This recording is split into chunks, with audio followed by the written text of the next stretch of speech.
Être condamné un jour et libéré le lendemain. En politique, ce genre de rapidité n'est jamais un simple détail. La libération de Jean-François Kouassi, surnommé JFK, pose aujourd'hui une vraie question: est-ce seulement une affaire judiciaire, ou un signal politique?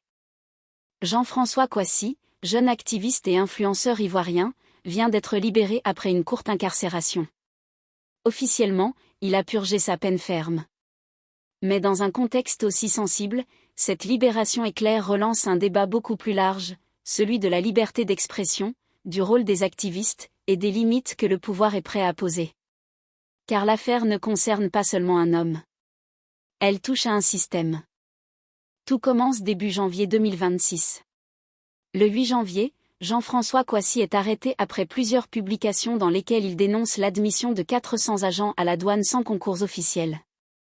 Très vite, ces propos alimentent de lourdes accusations: corruption, favoritisme, clientélisme. Le 26 janvier 2026, le tribunal de première instance du Plateau, à Abidjan, rend sa décision. Il est condamné à 15 jours de prison ferme, 8 mois avec sursis et 500 000 francs CFA d'amende. Les chefs d'accusation sont clairs: dénonciation calomnieuse, atteinte à l'ordre public et diffusion de fausses nouvelles. Mais le lendemain même, le 27 janvier, Jean-François Kouassi est libéré du pôle pénal d'Abidjan, ayant déjà purgé la totalité de la peine ferme. Sur le plan strictement judiciaire, la libération est logique: il avait déjà effectué les 15 jours de prison ferme. Mais politiquement, le symbole est beaucoup plus fort. D'un côté, l'État affirme son autorité: condamnation, casier judiciaire, peine avec sursis, amende. Le message est clair: la parole publique a des limites. De l'autre, on évite un maintien prolongé en détention qui aurait pu transformer un activiste en symbole, voire en martyr médiatique. Autrement dit, cette affaire peut se lire comme un double mouvement: sanctionner, mais sans enflammer. Punir, mais sans créer un point de cristallisation pour la jeunesse et les réseaux sociaux. Jean-François Kouassi est aujourd'hui libre de circuler, mais il reste sous le coup d'une peine avec sursis et d'une amende. Cela signifie que chaque prise de parole future se fera sous surveillance judiciaire.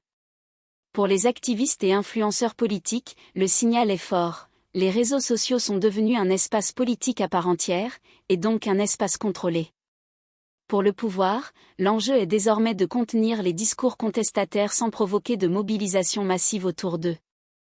Cette libération rapide révèle surtout une nouvelle réalité en Côte d'Ivoire: la politique ne se joue plus seulement dans les partis ou les institutions, mais aussi sur Facebook, TikTok et X.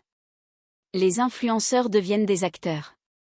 Et face à eux, l'appareil judiciaire devient aussi un outil de régulation politique. Ce n'est donc pas seulement l'affaire Jean-François Kouassi.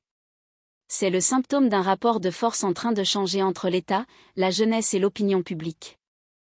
La vraie question, désormais, n'est pas pourquoi Jean-François Kouassi a été libéré. La vraie question est: que se passera-t-il à sa prochaine prise de parole? Et comment le pouvoir réagira-t-il la prochaine fois? Car dans ce type d'affaires, la libération n'est souvent pas la fin de l'histoire. C'est le début.